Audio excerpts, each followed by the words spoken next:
దయచేసి ఎంఆర్పిఎస్ కార్యకర్తలు నాయకులు ఎవరైనా ఉంటే మీడియా వారికి చేసి ఇవ్వండి. వారు కొంతమంది నిలబడి ఉన్నారు. దయచేసి వాళ్ళకు చేసి ఇవ్వాల్సిందిగా విజ్ఞప్తి చేస్తున్నాం. మీరు విజయరాజు మీరు కూడా అక్కడ అడ్డం ఉండండి. రమేష్ మీరు అక్కడ అడ్డం ఉండద్దు. వచ్చిపోయేటోళ్ళకి ఫ్రీ ఉండండి అండి.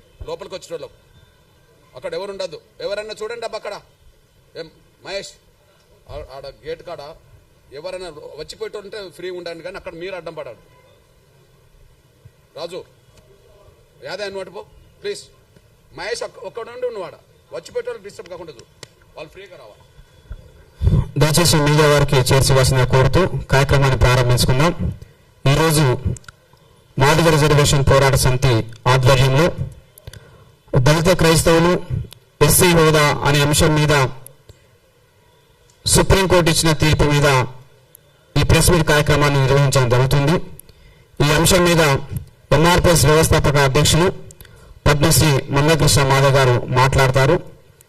ఎంఆర్పిఎస్ ఆహ్వానం మేరకు దేశవ్యాప్తంగా కీలకంగా చర్చ జరుగుతున్న ఈ అంశంపై నిర్వహిస్తున్న ప్రెస్ మీట్కు విచ్చేసినటువంటి గౌరవ ఎలక్ట్రానిక్ మీడియా వారికి, ప్రింట్ మీడియా వారికి, డిజిటల్ మీడియా వారికి, అలాగే సోషల్ మీడియా ప్రతినిధులందరికీ ఎంఆర్పిఎస్ తరఫున స్వాగతం సుస్వాగతం తెలియజేస్తూ ఇప్పుడు ఎంఆర్పిఎస్ వ్యవస్థాపక అధ్యక్షులు పద్మశ్రీ మందకృష్ణ మాధవ్ గారు మాట్లాడతారు.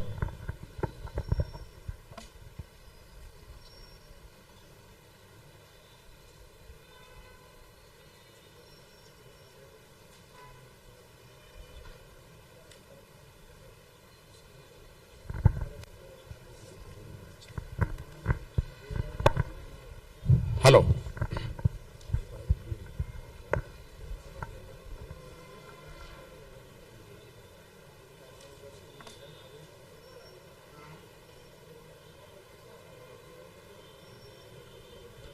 ప్లీజ్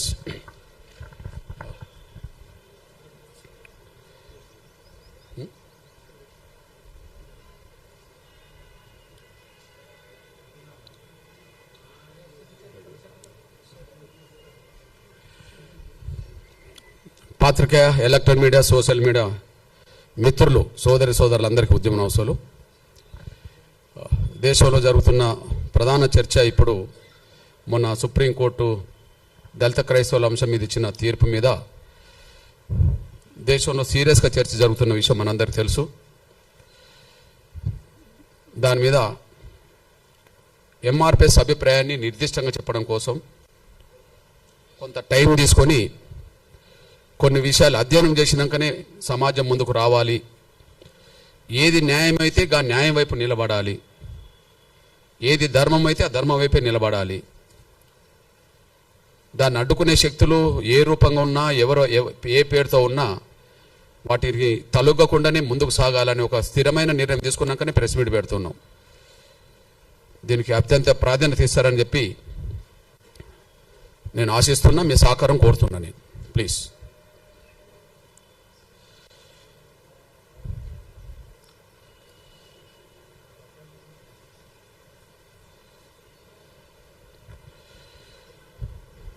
కొంత టైం తీసుకున్నా తర్వాత మీరు బిట్స్గా కూడా దాన్ని ఉపయోగించుకోవడానికి మీకు అవకాశం ఉన్నది. కాబట్టి ప్రతి మాటకు దాన్ని కొంత విశ్లేషణ చేస్తున్నప్పుడు కొన్ని ఆధారాలు మీ ముందు పెడతాను. వాటిని మీకు అవసరమైన దాన్ని మీరు ఎట్లాగో సమాజం ముందుకు తీసుకెళ్ళడానికి అవకాశం ఉన్నది. దయచేసి అర్థం చేసుకుంటారని ఆశిస్తున్నా. సహకరించండి.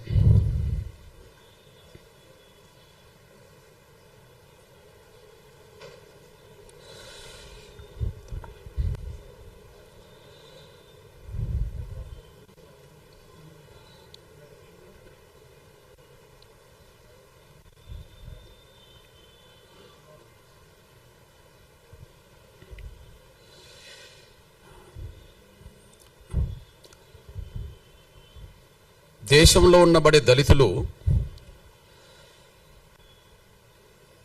క్రైస్తవ మతం పుచ్చుకుంటే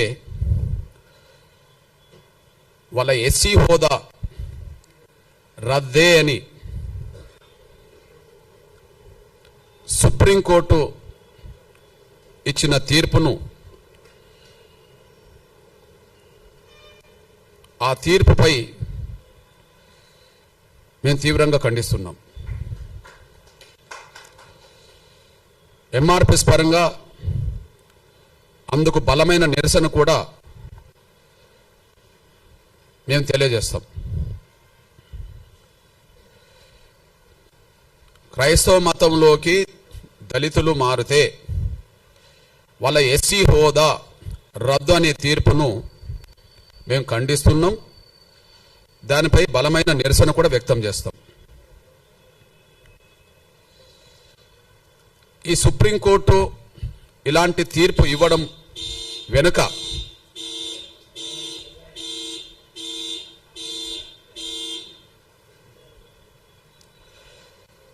సుప్రీంకోర్టు ఇలాంటి తీర్పు ఇవ్వడం వెనుక 1950 నాడు వచ్చిన రాష్ట్రపతి ఉత్తర్వులను బేస్ చేసుకున్నది. 1950 నాడు వచ్చిన రాష్ట్రపతి ఉత్తర్వులను బేస్ చేసుకున్నట్టుగా ఆ తీర్పు చెప్తున్నది. ఆ ఉత్తర్వులే రాజ్యాంగ విరుద్ధం. ఆ ఉత్తర్వులే వివక్షతో కూడిన ఉత్తర్వులు. ఆ ఉత్తర్వులే రాజ్యాంగ విరుద్ధం. ఆ ఉత్తర్వులు వివక్షతో కూడిన ఉత్తర్వులు. ఈ రెండు తప్పే.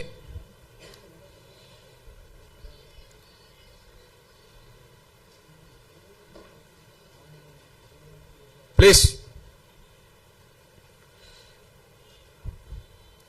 నేను ముందు గుర్తు చేస్తున్నది ఏంటంటే, దళితులు క్రైస్తవులకు మారితే రద్దు కావాల్సింది ఎస్సీ హోదా కాదు. ఈ పార్లమెంటుకు చిత్తశుద్ధి ఉంటే, న్యాయ వ్యవస్థకు చిత్తశుద్ధి ఉంటే, లేదా ఉత్తర్వులు ఇచ్చే రాష్ట్రపతులకు చిత్తశుద్ధి ఉంటే రద్దు చేయాల్సింది కుల వ్యవస్థనే. కుల వ్యవస్థను రద్దు చేయండి. రద్దు కావాల్సింది ఎస్సీ హోదా కాదు. ఈ దేశంలో రద్దు కావాల్సింది కుల వ్యవస్థ. కుల వ్యవస్థను రద్దు చేసే చర్యలు తీసుకోండి, మేము స్వాగతిస్తాం, సమర్థిస్తాం.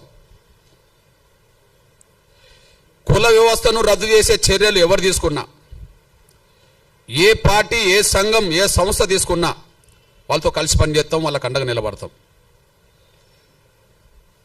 అందువల్ల దళితులు క్రైస్తవులు మారితే సుప్రీంకోర్టు ఎస్సీ హోదా రద్దు చేయడానికి తీర్పిచ్చిందేమో కానీ మేము కోరుతున్నది కుల వ్యవస్థనే రద్దు చేయమని మేము కోరుతున్నాం. ఆ కుల వ్యవస్థను రద్దు చేయడానికి ఎవరు ముందుకొచ్చినా వాళ్ళతో కలిసి పనిచేస్తాం, వాళ్ళకి అండగా నిలబడతాం. ఎందుకు ఆ మాట మాట్లాడుతున్నామంటే, ఈ దేశ కుల వ్యవస్థలో అత్యంత బాధితులం దళితులమే. ఈ దేశ కుల వ్యవస్థలో అత్యంత బాధితులం దళితులమే. పశువుల కంటే హీనంగా చూడబడ్డది ఈ దేశంలో కుల వ్యవస్థలో దళితులే.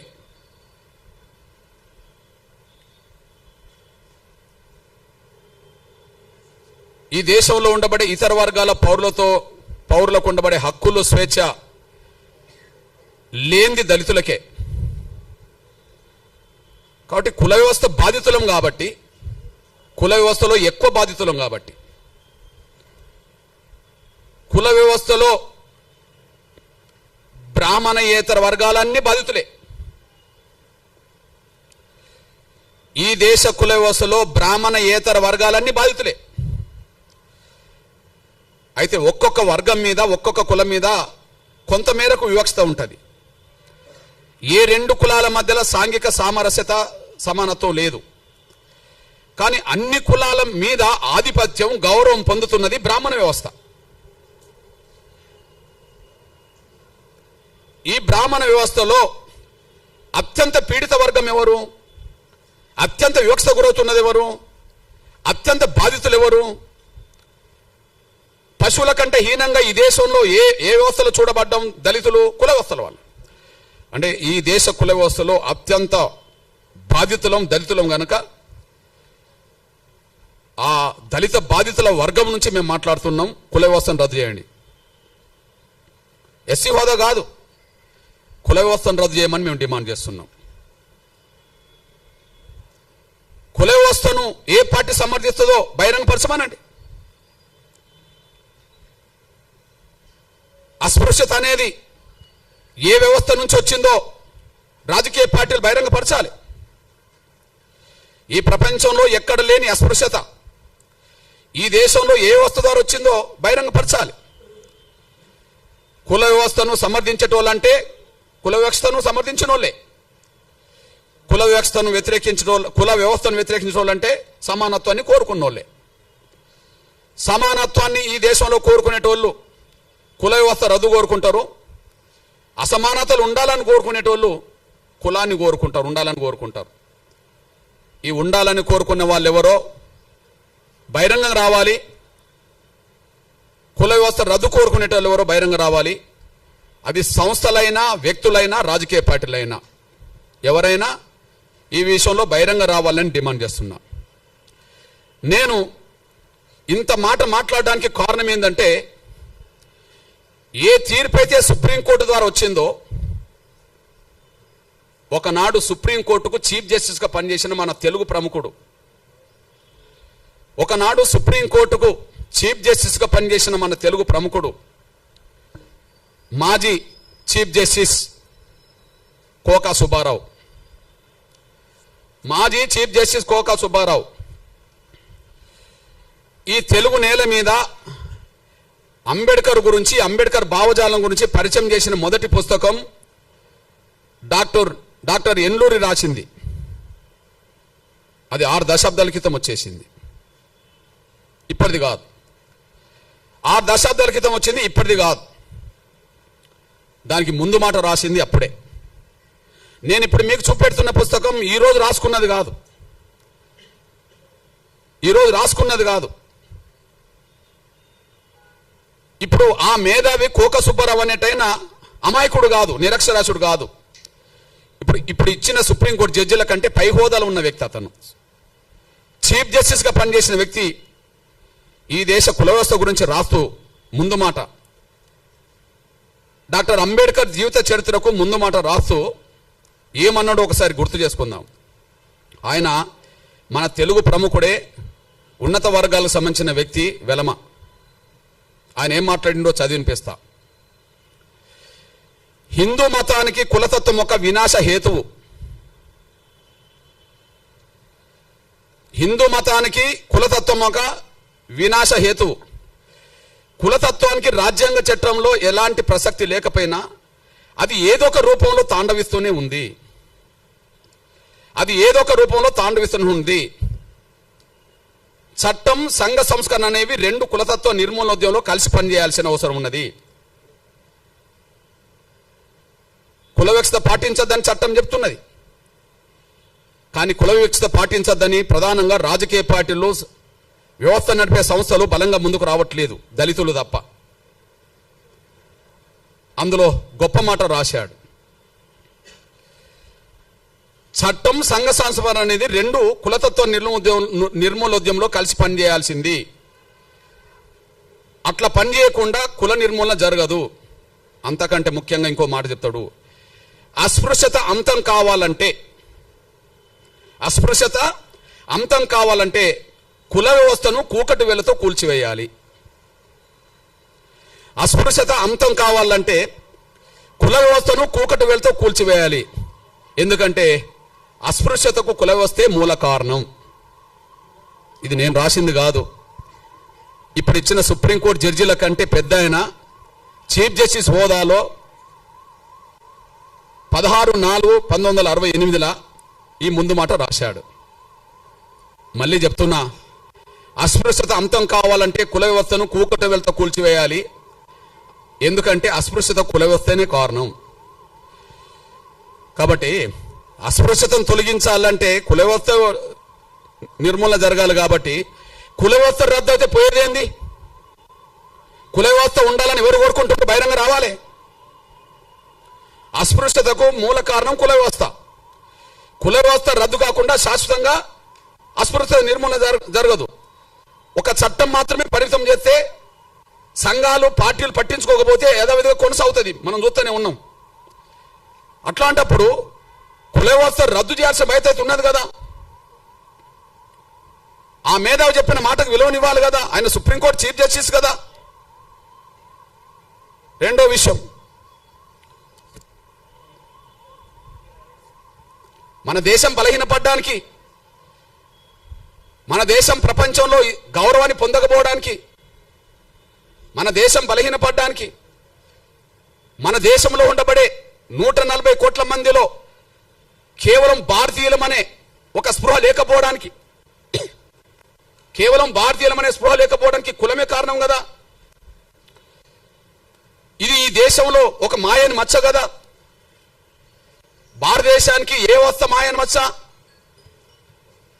భారతదేశానికి ఏ వస్త మాయని మచ్చ, భారతదేశానికి కుల వ్యవస్థ ఒక మాయని మచ్చ. అందుకు సాక్ష్యం మీ దృష్టికి తీసుకొస్తున్నా. ఈ దేశం బలహీనపడ్డది కుల వ్యవస్థ వల్ల. ఒకనాడు అఖండ భారత్లో ఉన్నాం, ఒకనాడు మనం అఖండ భారత్ అని చెప్పుకునే వాళ్ళం. ఇప్పుడున్న భారతే అఖండ భారత్ కాదు కదా. పోనీ పాకిస్తాన్ విభజన కంటే ముందు ఉన్న భారత్ కూడా ఇప్పుడు లేదు కదా. పాకిస్తాన్ కంటే ముందు పాకిస్తాన్ భారతదేశంలో బాగా ఉన్నప్పుడు కూడా అంతకుముందు అఖండ భారత్ అన్నాం కదా. అఖండ భారత్ లేదు కదా. మన నుంచి భారతదేశం అనే ఈ దేశం నుంచి పాకిస్తాన్ విడిపోయింది కదా. విడిపోవడానికి ఆ విశ్వాసం సంబంధించిన వాళ్ళు ఎక్కువ మంది కావడమే కదా. మరి ఆ విశ్వాసంలోకి ఎక్కువ మంది పోవడానికి కారణం ఏంది? బౌద్ధ మతంలోకి ఇతరులు పోవడానికి కారణం ఏంది? క్రైస్తవ మతంలోకి ఇతరులు పోవడానికి కారణం ఏంది? కారణాలు పరిశీలించాలి కదా. హిందూ ధర్మం, సనాతన ధర్మం పురాతనమైంది కదా. మన భారతదేశానికి హిందూ ధర్మం, సనాతన ధర్మం పురాతనమైంది కదా. పురాతనమైన ధర్మం మన భారతదేశ ఎల్లలు దాటి ఇతర దేశాల ప్రజలు ఎందుకు ప్రభావితం చేయలేకుండా పోయింది? ఏ లోపం ఉన్నది? ఏ లోపం ఉన్నది? పురాతనమైంది కదా.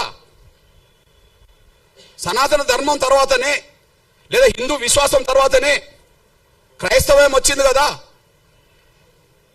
క్రైస్తవం వచ్చింది కదా, ఇస్లాం వచ్చింది కదా. క్రైస్తవం ఎక్కడో మొదలై ఇవాళ ప్రపంచంలో ప్రతి దేశంలో ప్రభావితం చేస్తుంది కదా.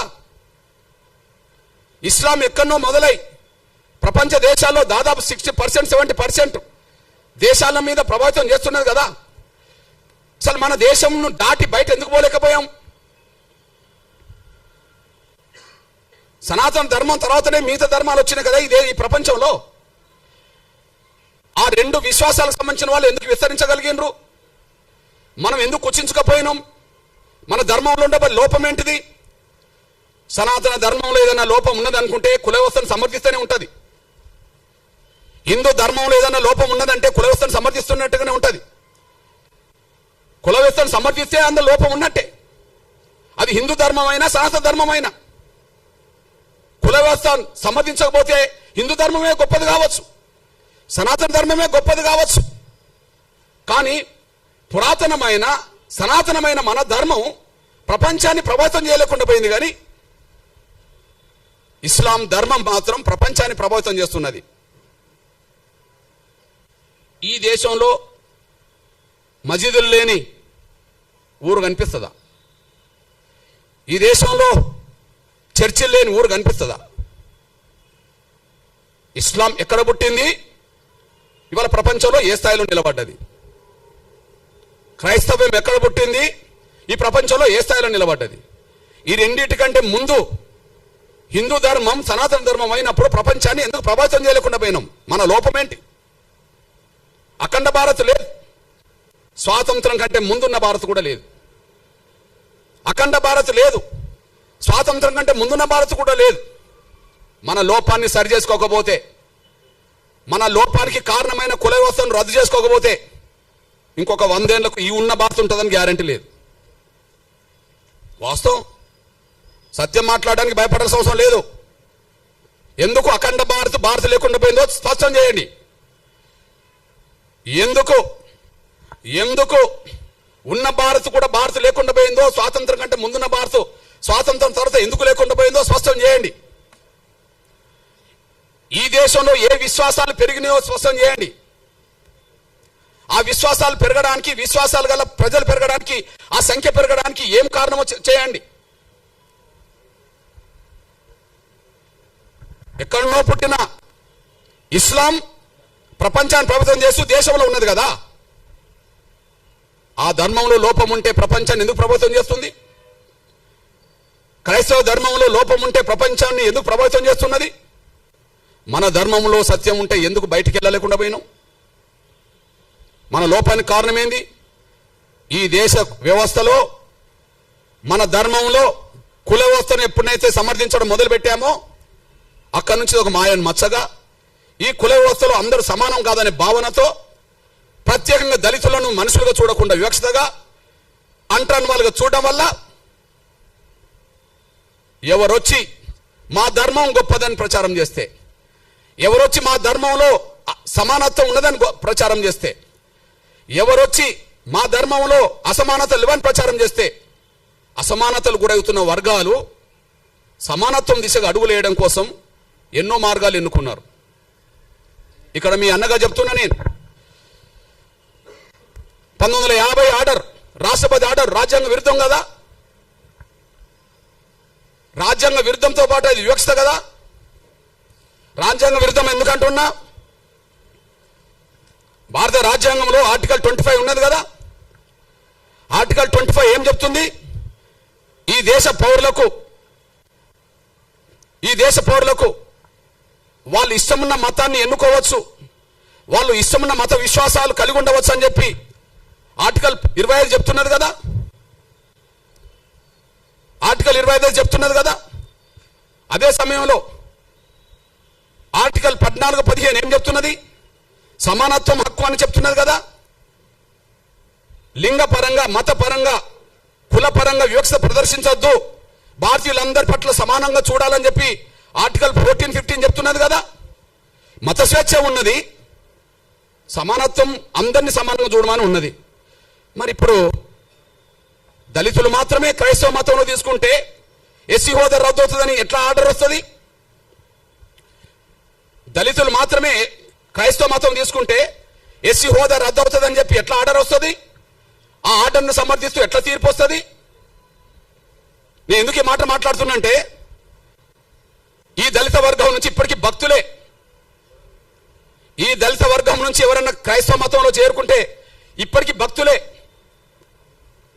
కానీ క్రైస్తవ మతాన్ని ప్రచారం చేసే పెద్ద పెద్ద మిషనరీ సంస్థలు ఉన్నత వర్గాలు, పెద్ద పెద్ద మిషనరీ సంస్థలు ఉన్నత వర్గాలు. అందులో బ్రాహ్మణులు ఉన్నారు, అందులో వైశ్యులు ఉన్నారు, అందులో బ్రాహ్మణులు ఉన్నారు. ఇక్కడ తెలుగు నేల మీద కమ్మ వాళ్ళు ఉన్నారు, రెడ్లు ఉన్నారు, కాపులు ఉన్నారు, అందరూ ఉన్నారు. ఇక్కడ కుట్ర జరిగింది. ఆర్డర్ కంటే ముందు కుట్ర జరిగింది. ఈ 1950లో వచ్చిన ఆర్డర్ రాజ్యాంగ విరుద్ధము.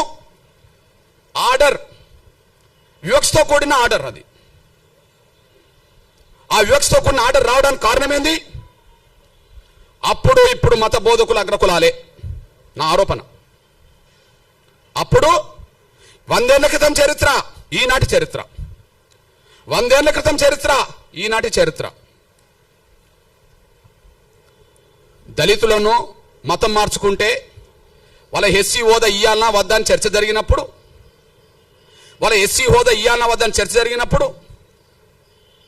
ఈ దేశంలో మేము అందరూ సమానమే, ఈ దేశంలో మేము అందరం సమానమే, మాకు ఎలాంటి ఎస్సీ హోదా వద్దు, మాకు రిజర్వేషన్లు వద్దు అని చెప్పి రాజ్యాంగ సభలో చర్చల్లో పాల్గొన్నది ఈ దేశ క్రైస్తవుల తరపున ఒక దళితుడు లేడు. దళితులు క్రైస్తవులుగా భక్తులుగా మిగిలిపోయినరు. కానీ క్రైస్తవ ప్రచారం చేసింది, క్రైస్తవ మతం సమానత్వంతో కూడుకున్నదని ప్రచారం చేసింది ఎవరన్నా ఉంటే, దేశంలో పేరు గల్ల వాళ్ళు ఎవరన్నా ఉంటే అప్పుడు ఇప్పుడు అగ్రకులాలే. వాళ్ళు మారవచ్చునా? వాళ్ళు మారమని చెప్పవచ్చునా? వాళ్లకు ఈ ఆర్టికల్ ఏదైతే ఈ రాష్ట్రపతి ఇచ్చిన 1950 ఆర్డర్ అయితే వాళ్ళకు వర్తించదా? కుట్ర జరిగింది. రాజ్యాంగం రాయడానికంటే ముందు రాజ్యాంగ సభ చర్చల్లో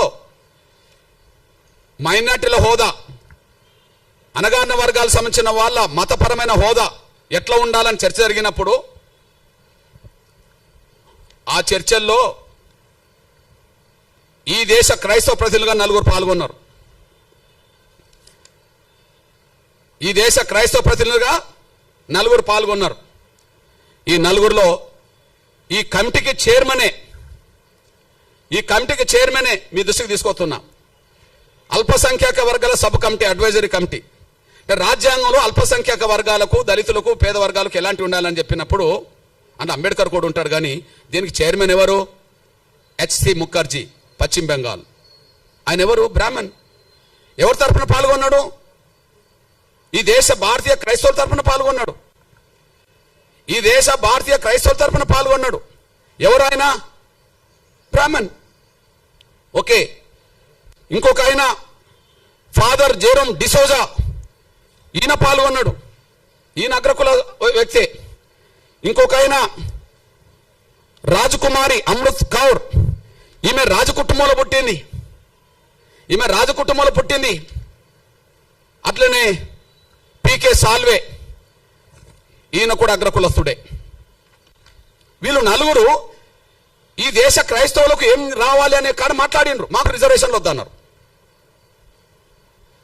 అంటే ఈ దేశ దళిత క్రైస్తవులకు అన్యాయం జరుగుతున్నది, వాళ్ళకు న్యాయం జరగాలని మాట్లాడుతున్నప్పుడు మాలో సమానత్వం ఉన్నది, మాకు ఎలాంటి విభేదాలు లేవు, మాకు రిజర్వేషన్లు వద్దు, మాకు ఎస్సీ హోదా వద్దని చెప్పి అగ్రకులస్తులు చెప్పారు కదా. అంటే మీరు ఇప్పుడు చెప్పండి, అంటే హిందూ దళితుల తరపున అంబేద్కర్ పాల్గొన్నాడు, ఎదుగుతూనే పాల్గొన్నాడుగా.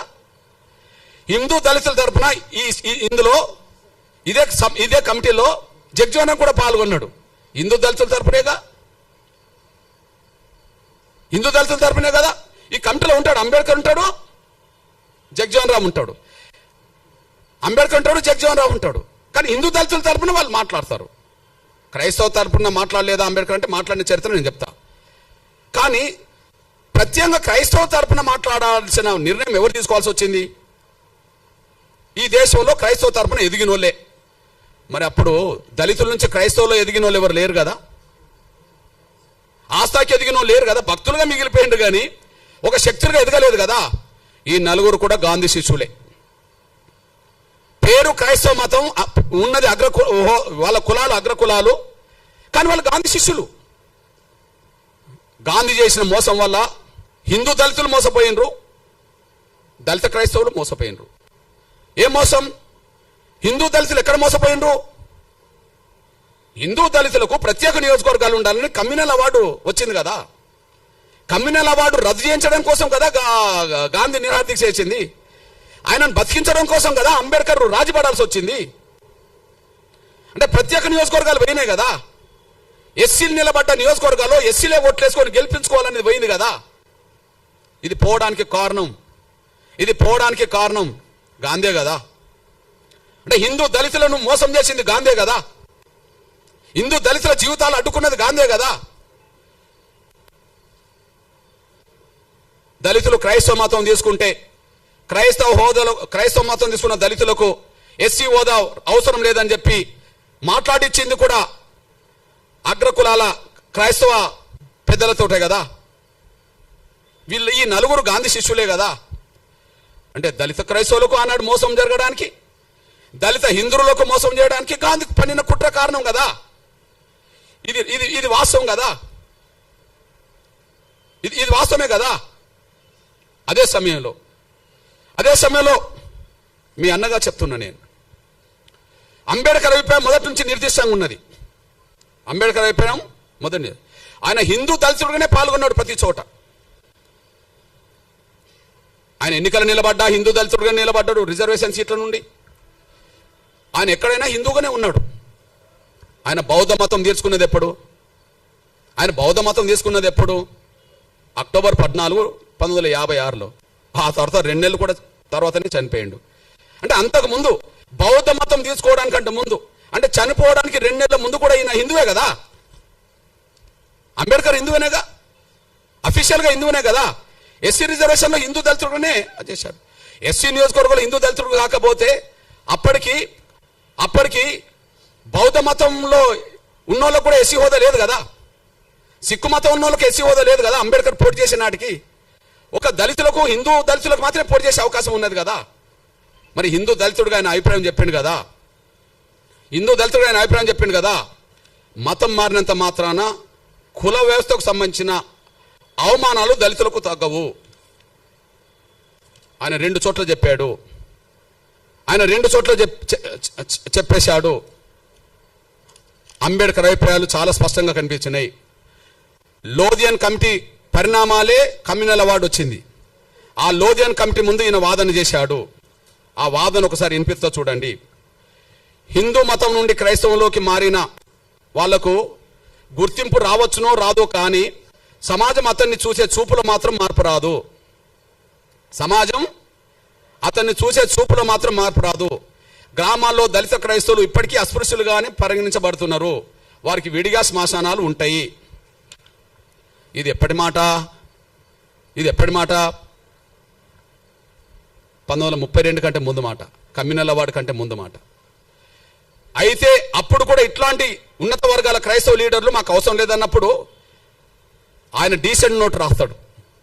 మీ అభిప్రాయంతో నేను ఏకీభవించట్లేదు అని,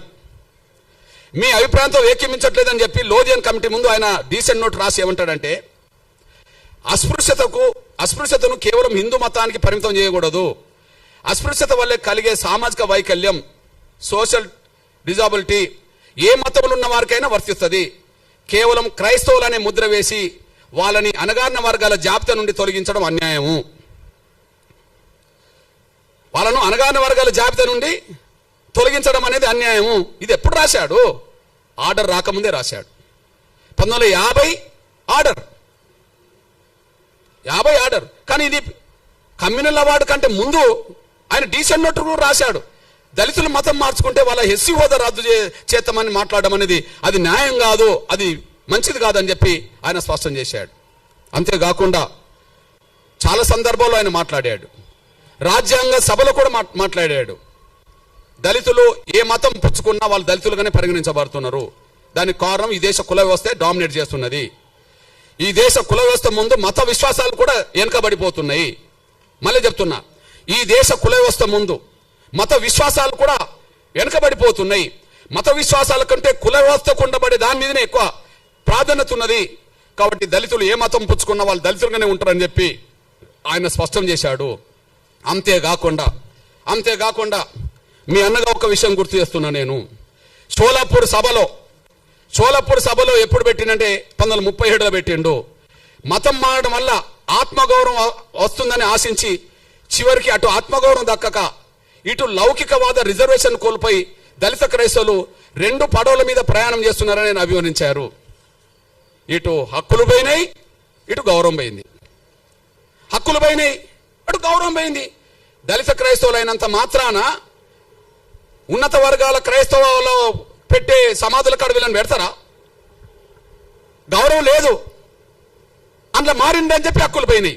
రెండిటికి చెడిపోయినరు అని చెప్పి, రెండిటికి నష్టపోయిందని చెప్పి డాక్టర్ బాబాసాహెబ్ అంబేద్కర్ మాట్లాడిండు. ఇప్పుడు మీ అన్నగా చెప్తున్నా, మీకు లేటెస్ట్ ఉదాహరణ చెప్తున్నా. 100 ఏళ్ల క్రితం క్రైస్తవ వ్యవస్థ మీద 100 ఏళ్ల క్రితం ఉన్నత వర్గాల ప్రభావమే ఉన్నది. వాళ్ళు ప్రచారకులు, వీళ్ళు భక్తులు, అంతే. వాళ్ళు ప్రచారకులు, వీళ్ళు భక్తులు. ఇప్పటికీ 100 ఏళ్ల తర్వాత చరిత్ర చెప్తున్నా నేను. పేర్లు 100 ఏళ్ల తర్వాత చరిత్ర చెప్తున్నా, వాళ్ళ పేర్లు. ఇప్పుడు చూడండి, చౌతా ఈ తెలుగు నేలను క్రైస్తవ మత ప్రచారాన్ని 99% ప్రభావితం చేసే పెద్ద ఫాదర్ల పేరు, పాస్టర్ల పేరు, బ్రదర్స్ పేరు మీకు చదివి వినిపిస్తా. ఇలా ఒక్క దళితుడి పేరు చెప్తే నేను 100 ఏళ్ల క్రితం 4 పేరు చెప్పాను. 100 ఏళ్ల తర్వాత 10 మంది పేరు చెప్తా. ఒక్కసారి ఆ 10 మంది పేర్లు వినండి. బ్రదర్ అనిల్ కుమార్ వైఎస్ రాజశేఖర్ గారు అల్లుడు. బ్రదర్ అనిల్ కుమార్ వైఎస్ రాజశేఖర్ గారు అల్లుడు. చాలా గొప్ప ప్రచారకుడు, బ్రాహ్మణ్.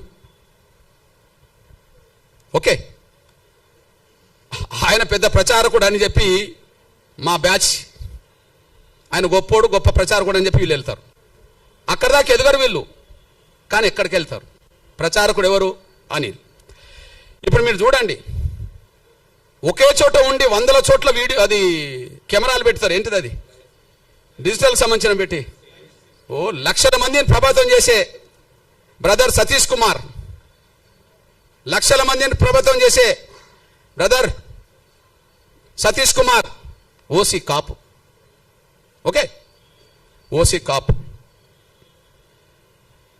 బ్రదర్ కేఏ పాల్ ప్రపంచ సువార్థికుడే, మనందరూ తెలుసు. ఇక్కడ నుంచి ప్రపంచ దేశాలకు ప్రభావితం చేసే వ్యక్తి, Kapu. Okay, brother John Wesley, brother రాజమండ్రికి చెందిన జాన్ వెస్లీ, ఇతను మన మంగళి సోదరుడు, చాలా ప్రభావితం చేస్తున్నాడు, BC. Vijay Paul Reddy, brother Vijay Paul Reddy చాలా ప్రభావితం చేస్తున్నాడు. Jayaprakash Paul Brahmana, Jayaprakash Paul Brahmana. Shyam Kishore, pastor Shyam Kishore OC Kamma. Okay, OC Kamma. Stephen Paul, pastor PJ Stephen Paul OC Brahmana. Hosanna ministries John Wesley Kapu. Pastor Shalem Raj BC, pastor Shalim Raj BC. మా దళితుడు ఎక్కడున్నాడో నాకు అర్థమవుతలేడు. వీళ్ళు ఈ తెలుగు నేల మీద క్రైస్తవ మత ప్రచారకులుగా వాళ్ళు దేశంలో అంతర్జాతీయ స్థాయిలో పేరు తెచ్చుకుంటున్నారు. వాళ్ళని నమ్మి సమానత్వం ఉన్నదని చెప్పి వీళ్ళు భక్తులుగా పోతున్నారు. ఇప్పుడు ఈ ప్రచారం చేసిన వాళ్లకు, ఈ మతంలో చేరండి, మతం గొప్పదని చెప్తున్న వాళ్లకు 1950 ఆర్డర్ వర్తించదు. 1950 ఆర్డర్ వర్తించదు. వాళ్ళ కులం వాళ్ళ కులంగానే ఉంటుంది. వాళ్ళ కులం వాళ్ళ బ్రాహ్మణ కులమే, వాళ్ళు ఓసీలే. వాళ్ళు కమ్మ కులమే, వాళ్ళు ఓసీలే. మా మంగళ సోదరుడు బీసీనే, కాపులు ఓసీనే అక్కడ కదా, కమ్మ వాళ్ళు ఓసీనే. ఈ ఆర్డర్ వాళ్ళకేం వర్తించదు. ఎవరైతే క్రైస్తవ మతం చాలా గొప్పదని ప్రచారం చేసి దూసుకెళ్తున్నారో, పేరు తెచ్చుకుంటున్నారో, ప్రతి ఆదివారం, శనివారం, శుక్రవారం ప్రతిరోజు ప్రార్థన పేరుతో దశమభాగం తీసుకుంటున్నారో, ప్రార్థనల పేరుతో దశమభాగం కోరుతున్నారో, అతను దశమభాగం ఇవ్వకపోతే కూడా దేవుడు అంగీకరించాడని చెప్పి మళ్ళీ భయభ్రాంతులు గురి చేస్తున్నారో, వాళ్లకు ఈ ఆర్టికల్, ఈ రాష్ట్రపతి 1950కి సంబంధించిన ఆర్డర్ వర్తించదు. ఆర్డరు మేము గొర్రెలం కదా, వర్తిస్తాయి. దళితులు వాళ్ళు గొర్రెలాగా భావించుకుంటారు.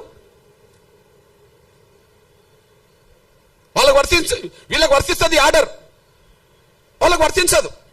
మీరు చెప్పండి, ఇది వివక్షత కాదా? అసలు ఆర్డర్ రాజ్యాంగ విరుద్ధం అన్నా నేను. ఆర్టికల్ 14కు 15కు విరుద్ధం, సమానత్వ స్వేచ్ఛకు విరుద్ధం, ఆర్టికల్ 25కు విరుద్ధం, మత స్వేచ్ఛకు విరుద్ధం. అంటే బ్రాహ్మణులు మాత్రం క్రైస్తవ మతం పుచ్చుకోండి అంటే ప్రచారం చేయవచ్చునా?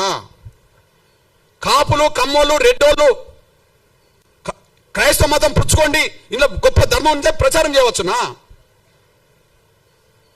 దశమభాగం పేరుతో వాళ్ళు బాగా వెనుకేసుకోవచ్చునా? దళితులు మాత్రం మతం మార్చుకుంటే వాళ్ళు ఎస్సీలు కాకుండా పోతారా? బ్రాహ్మణులు అయినప్పుడు, క్రైస్తవ మతం పుచ్చుకున్న వాళ్ళు బ్రాహ్మణులుగానే ఉన్నప్పుడు, వాళ్ళు ఓసీలు అయినప్పుడు, క్రైస్తవ మతం పుచ్చుకున్న వాళ్ళు కమ్మోళ్ళు అయినప్పుడు, వాళ్ళు ఓసీలు అయినప్పుడు, కాపులు ఓసీలు అయినప్పుడు, ఓసీలుగా ఉన్నప్పుడు, రెడ్లు ఓసీలుగా ఉన్నప్పుడు, వాళ్ళకి ఈడబ్ల్యూఎస్ రిజర్వేషన్ వర్తిస్తున్నాయి కదా, వాళ్ళకి ఈడబ్ల్యూఎస్ రిజర్వేషన్ వర్తిస్తున్నాయి కదా. ఇప్పుడు ఎస్సీ ఎస్టీ యాక్ట్ వీళ్ళకి వర్తించదు, రేపు రిజర్వేషన్ వర్తించవద్దు అని అంటుండ్రు కదా. ఎస్సీ యాక్ట్ వర్తించదు, రేపు రిజర్వేషన్ కూడా వర్తించవని మీరు తీర్పులు చెప్పారు కదా ఆర్డర్ పట్టి. అంటే వాళ్ళకు రిజర్వేషన్ కూడా వర్తించవచ్చునా? వాళ్ళ కులహోదాగానే ఉండాలనా? వాళ్ళ కులహోదాని ఉండాలి. వాళ్ళ బ్రాహ్మణులు ఓసీ హోదా ఉండాలి. వాళ్ళు క్రైస్తవ మతం పుచ్చుకున్నా ప్రచారం చేసినా వాళ్ళ ఓసీ హోదా పోతలేదు, వాళ్ళ బ్రాహ్మణ కులం హోదా పోతలేదు, కమ్మల హోదా పోతలేదు, రెడ్ల హోదా పోతలేదు, కాపుల హోదా పోతలేదు. చివరికి మా బీసీలు కొంతమంది ప్రచారకులు మత ప్రచారకులు అవుతే వాళ్ళ హోదా బీసీలుగానే మంగళగానే ఉంటుంది. ఇక్కడ దళితులు మాత్రం మా మీద వివక్ష ఉన్నది నిజమే కదా, పోనీ మతం మార్చుకుంటా అంటే పోతా అని చెప్పి నమ్మిపోతే ఎస్సీ హోదా రద్దు చేస్తారా? ఇది వివక్ష కూడిన ఆర్డర్ కాదా? ఇది రాజ్యాంగ విరుద్ధం కాదా? ఇది వివక్ష కూడిన ఆర్డర్ కాదా? ఇది రాజ్యాంగ విరుద్ధం కాదా? మా మీద రుద్దుతారా? మేమేం తినాలి, మేము ఏ విశ్వాసం కలిగి ఉండాలని మా మీద రుద్దుతారా? మేమేం తినాలి, ఏ బట్టలు కట్టుకోవాలి, ఏ విశ్వాసం కలిగి ఉండాలని రుద్దుతారా? ఆ రుద్దడం అనేది రాజ్యాంగ విరుద్ధం కాదా?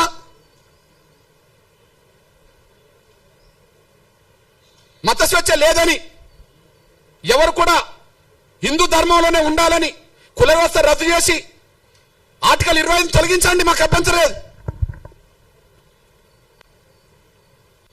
మత స్వేచ్ఛ వద్దు, అందరూ హిందువులుగానే ఉందాం, అందరూ సనాతన ధర్మాన్ని విశ్వసిద్దాం, అందరూ హిందువులుగానే ఉందాం, సనాతన ధర్మాన్ని విశ్వసిద్దాం.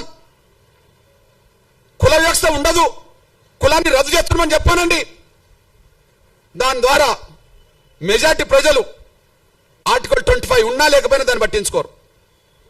మనకి ఇక్కడ అందరికీ స్వేచ్ఛ ఉంటే, అందరికీ గౌరవం ఉంటే, ఈ మత విశ్వాసాల్లో హిందూ ధర్మంలో లేదా సనాతన ధర్మంలో ఏదో ఒక లోపం లేకపోతే, కుల వ్యవస్థను సమర్థించే వ్యవస్థ లేకపోతే ఇన్ని ఎందుకు వస్తాయి? మనం విస్తరించలేకుండా పోయినాం, కానీ వాళ్ళు విస్తరించుకుంటూ ఇక్కడికి వచ్చేశారు. ఆ విస్తరించేటప్పుడు అది కరెక్ట్ మంచిది అని చెప్పి ప్రచారం చేసింది అగ్రకులాల క్రైస్తవ ప్రచారకులే. వివక్ష గురైన వాడు పోతే మాత్రం వాని హక్కు రద్దు చేస్తారు. ఇది న్యాయం కాదు, ధర్మం కాదు. ఇది గాంధీ కుట్రలో భాగం. ఇది గాంధీ కుట్రలో భాగం. గాంధీ ప్రత్యక్షంగా ఉండి కమ్యూనల్ అవార్డు అమలు కాకుండా అడ్డుకున్నాడు. గాంధీ పరోక్షంగా ఆనాడు రాజ్యాంగ సభ చర్చల్లో దళిత క్రైస్తవులకు రిజర్వేషన్ అవసరం లేదు, మేము అందరూ సమానమే అని చెప్పి 4 క్రైస్తవ అగ్రకులాల క్రైస్తవ పెద్దలతో అలా రాయించుకున్నాడు. ఇది కుట్ర. నాటి నుంచి నేటి వరకు వివక్ష కొనసాగుతుంది. నాటి నుంచి నేటి వరకు వివక్ష కొనసాగుతుంది. ఈ నేపథ్యంలో స్పష్టం చేస్తున్నాం. పోనీ అంబేద్కర్ అభిప్రాయం స్పష్టంగా ఉన్నది. అంబేద్కర్ విలువనిస్తుండ్రా? మేము అంబేద్కర్ను గౌరవిస్తామని మాట్లాడుతుండ్రు కదా, అంబేద్కర్ ప్రపంచ మేధావని మాట్లాడుతుండ్రు కదా, అంబేద్కర్ గొప్ప రాజనీతిజ్ఞుడు అని మాట్లాడింది కదా. మరి ఆయన అభిప్రాయానికి విలువనియాలి కదా, ఆయన అభిప్రాయానికి విలువనివ్వాలి కదా.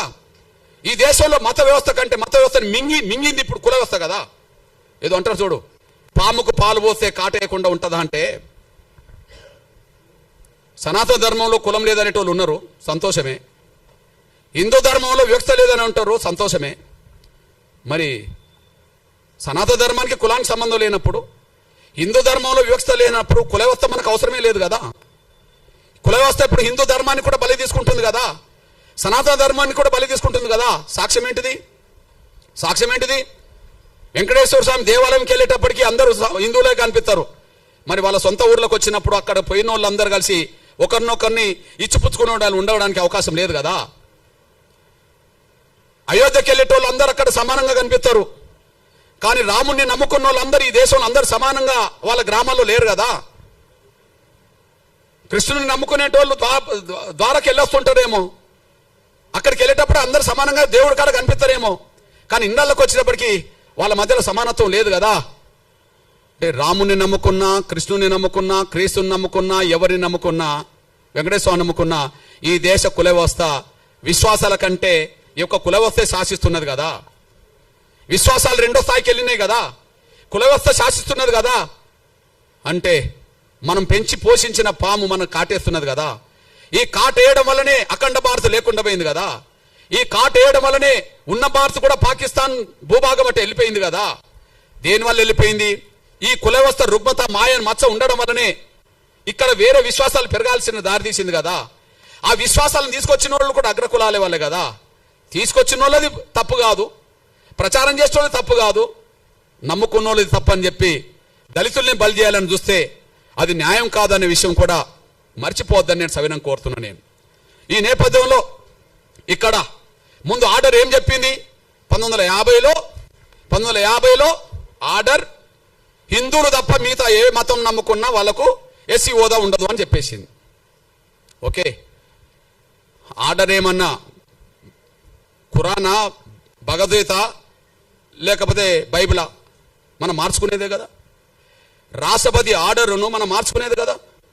ముందు 1950లో రాష్ట్రపతి ఆర్డర్ వచ్చే సమయానికి ఒక హిందువులు తప్ప ఎస్సీ హోదాకు మిగిలిన ఎవరు కూడా వర్తించదని చెప్పింది కదా. మరి తర్వాత 56లో దాన్ని సరి చేసుకున్నారు కదా. 56లో ఇంకో ఆర్డర్ వచ్చింది కదా. అందులో సిక్కులు కూడా ఎస్సీ హోదా వర్తించదని చెప్పింది కదా. అంటే సిక్కుల్లో కూడా కుల వ్యవస్థ ఉన్నదని చెప్పినట్టే కదా. మరి మొదటి ఆర్డర్ రెండో ఆర్డర్ సవరించుకున్నారా లేదా? మొదటి ఆర్డర్ నుంచి రెండో ఆర్డర్ సవరించిండ్రా లేదా? 50లో 56లో రెండో ఆర్డర్ను మళ్ళీ మూడో ఆర్డర్ సవరించిండ్రా లేదా? 90లో ఎవరికి అవకాశం ఇచ్చిండ్రు? బౌద్ధులకు అవకాశం ఇచ్చిండ్రా లేదా? అంటే బౌద్ధ మతంలో మళ్ళీ కుల వ్యవస్థ ఉన్నదని ఒప్పుకున్నారా లేదా? ముందేమో హిందూ వ్యవస్థే ఈ అస్పృశ్యతకు కారణం అని చెప్పి మీరే మాట్లాడుతున్నారు. హిందూ వ్యవస్థ తప్ప మిగతా ఏ వ్యవస్థలో అస్పృశ్యత లేదని చెప్పిండ్రు. కానీ 50 వచ్చినప్పటికీ మళ్ళీ సిక్కుల్లో సమానత్వం బోధించినా కుల వ్యవస్థ ప్రభావితం చేస్తుందని మళ్ళీ చెప్పేశారు. తర్వాత బౌద్ధంలో సమానత్వం ఉన్నదని బౌద్ధం ప్రచారం చేసినా ఈ దేశ కుల వ్యవస్థలో మళ్ళా దళితులు అక్కడ దళితులుగానే ఉన్నారని మీరు చెప్పేశారు. అంతే కదా. మరి ఈ దేశంలో సమానత్వం గురించి క్రైస్తవ సమాజం ప్రచారం చేయవచ్చు, కానీ కుల వ్యవస్థ అధిగమించిందా లేదా? దాన్ని ప్రపంచంలో ఎక్కడ కుల వ్యవస్థ లేదు కాబట్టి క్రైస్తవం అంతా సమానత్వంగానే ఉంటుంది. ప్రపంచంలో ఎక్కడ కూడా ఇస్లాం సమానత్వాన్ని బోధించింది కాబట్టి అక్కడ కుల వ్యవస్థ లేదు కాబట్టి ఉంటుంది. కానీ ఇక్కడ ఉన్నది కదా. మరి ఇక్కడ ఉండకపోతే బీసీ రిజర్వేషన్లో ముస్లింలు వచ్చారు కదా, ఏ గ్రూపులో ఉన్నారు కదా, బి గ్రూపులు ఉన్నారు కదా. అంటే సామాజిక వ్యవస్థ ఇక్కడ పడ్డది కదా. అంటే ఈ దేశంలో హిందూ విశ్వాసంలో ఉన్న కుల వ్యవస్థ ఉండడం వల్ల వివక్ష కొనసాగుతుంది. సిక్కు ధర్మం ఉన్నా కొనసాగుతుంది, బౌద్ధ ధర్మం ఉన్నా కొనసాగుతుంది, క్రైస్తవ ధర్మం ఉన్నా కొనసాగుతుంది. కుల వ్యవస్థ ప్రభావం ఇస్లాం మతం కూడా ఇక్కడ పడుతుంది. నేను ఒక మాట చెప్తున్నదంటే ఈ దేశంలో కుల వ్యవస్థ ఉన్నంత వరకు ఎన్ని గొప్ప మతాలు ఇక్కడికి వచ్చినా, ఎన్ని గొప్ప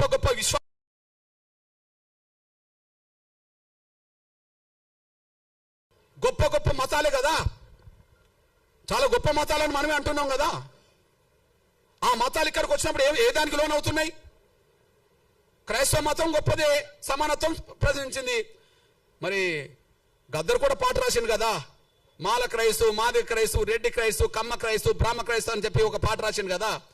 క్రీస్తుని నమ్ముకునే వాళ్ళు ఒక్కరైతే మాల క్రైస్తు, మాల చర్చీలు, మాదిగ చర్చీలు ఎందుకు వచ్చినాయి? కమ్మోల చర్చీలు, రెడ్డోల చర్చీలు ఎందుకు వచ్చినాయి? ఈ దేశానికి ఏ మతం వచ్చినా కుల వ్యవస్థ ఉన్నంత వరకు కుల వ్యవస్థ ప్రభావానికి లోన్ అవ్వాల్సిందే.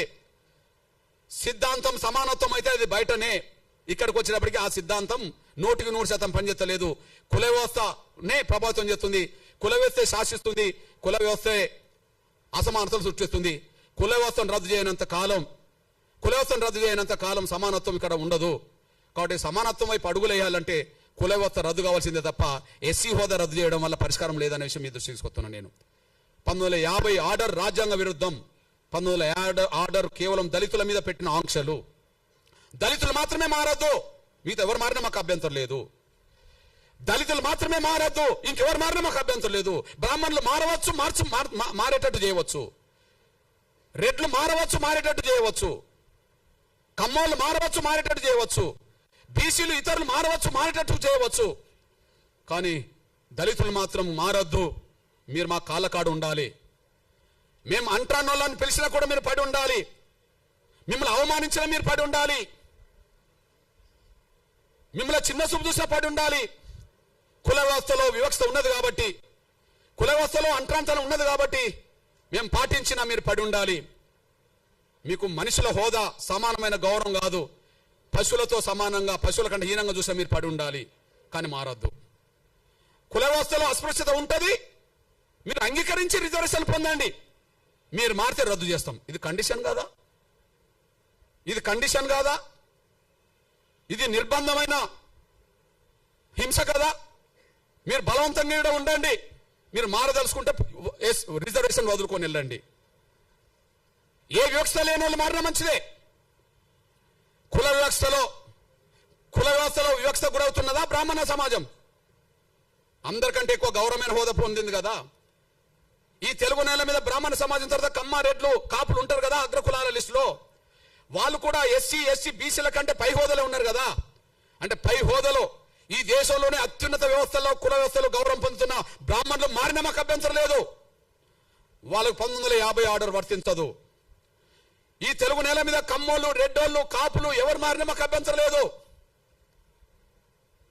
వాళ్ళకి ఆర్డర్ వర్తించదు. కానీ అందరికంటే కుల వివక్షత గురవుతున్న వాళ్ళు ఎవరైనా ఉంటే, దళితులైతే వాళ్ళు మారితే మాత్రం అంగీకరించాం. బలవంతంగా వాళ్ళ పాదాల కాడ, వాళ్ళ కాళ్ళ కాడ కట్టిపడేసుకోవాలా? ఇదా రాజ్యాంగ స్పిరిట్? ఇదా ఆర్టికల్ 14-15 చెప్పింది? ఇదా ఆర్టికల్ 25 చెప్పింది? మత స్వేచ్ఛ అందరికి ఉంటుంది, వీళ్ళకు ఉండదా? సమానత్వం అని మాట్లాడుతున్న వాళ్ళు మమ్మల్ని అడగదొక్కడానికి నిర్ణయాలు తీసుకుంటారా? ఇదేం పద్ధతి? నాటి నుంచి నేటి వరకు అదే కొనసాగుతుంది. ఇకపోతే నేను ఒక విజ్ఞప్తి చేస్తున్నా. నేను హిందూ మందిరాల్లో ముందు, హిందూ దేవాలయాల్లో కేవలం బ్రాహ్మణులనే పూజారులుగా చేసే వ్యవస్థ రద్దు కావాలి.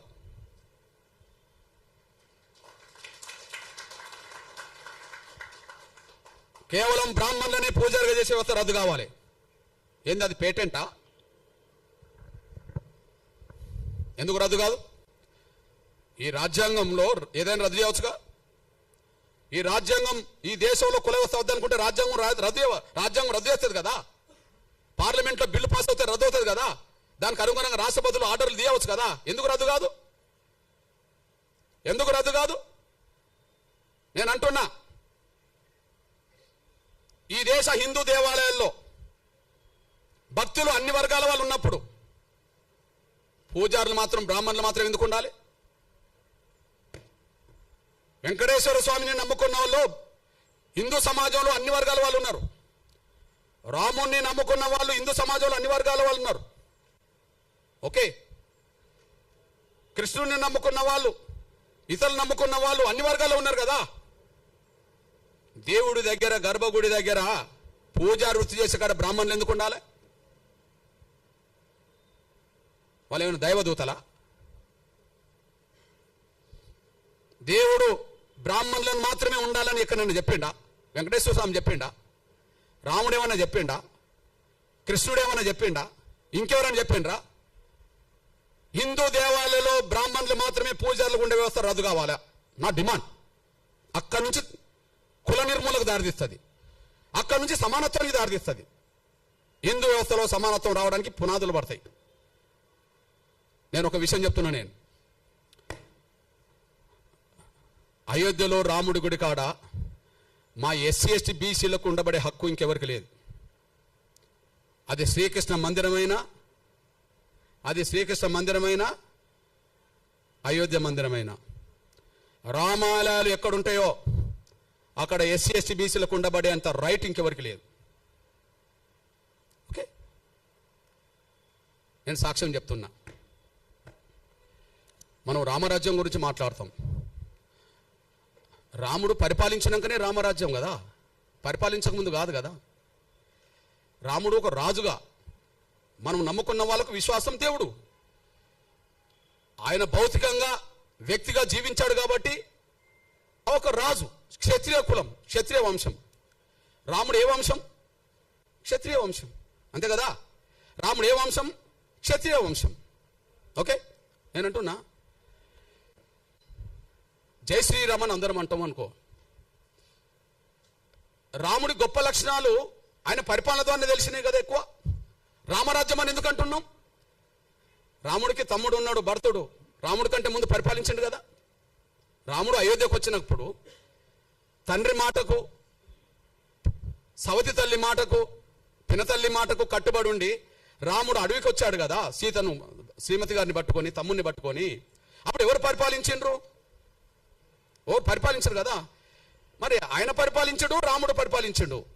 కానీ మనం ఏమంటున్నాం, మన హిందూ సమాజంలో రాముడి భక్తులు ఓకే రాముడు దేవుడు గొప్ప రాజు అనుకుంటే ఏమంటున్నాం? రామరాజ్యం తీసుకొస్తాం అంటున్నారు. రామరాజ్యం గొప్పదే కదా. ఆ రామరాజ్యం గొప్పదని ఎట్లా తెలిసింది? రాముడు పరిపాలిస్తేనే తెలిసింది కదా. మరి రాముడు అయోధ్య నుండి వస్తే, ఆ అడవి నుండి వచ్చినాకనే పరిపాలించండు కదా. అడవికి వెళ్ళక ముందు రాజు కాదు కదా. అడవికి వెళ్ళక ముందు రాజు కాదు కదా. అడవికి వెళ్ళి వచ్చినాకనే రాజు కదా. మరి అడవికి వెళ్ళి అడవి నుంచి మళ్ళీ ఉట్టికనే వచ్చాడా? యుద్ధం చేయలేదా? యుద్ధం జరిగిందా లేదా? రామారావణ యుద్ధం జరిగిందా లేదా? ఆ యుద్ధంలో గెలిస్తే కదా రాముడు రాజు అయింది. మళ్ళా ఆ యుద్ధంలో గెలిస్తే కదా అయోధ్యకి వెళ్ళింది. గెలిచినాక కదా అయోధ్యకి వెళ్ళింది. అయోధ్యకి వెళ్ళినాక కదా మళ్ళీ రాజుగా పట్టాభిషేకం చేసింది. గెలవకపోతే ఓకే గెలిచిండు. గెలవడానికి యుద్ధం జరిగింది కదా. ఆ యుద్ధం ఎక్కడ జరిగింది? అడవిలో జరిగింది కదా. ప్రధానంగా శ్రీలంకకు దక్షిణాది మధ్యనే జరిగింది కదా. మరి ఆయన సైన్యం ఎవరా? రాముడు సైన్యం ఎవరు? రాముడు సైన్యం ఎవరు? వానరులే కదా. వానరులు అంటే ఎవరు? అడవి బిడ్డలు కదా.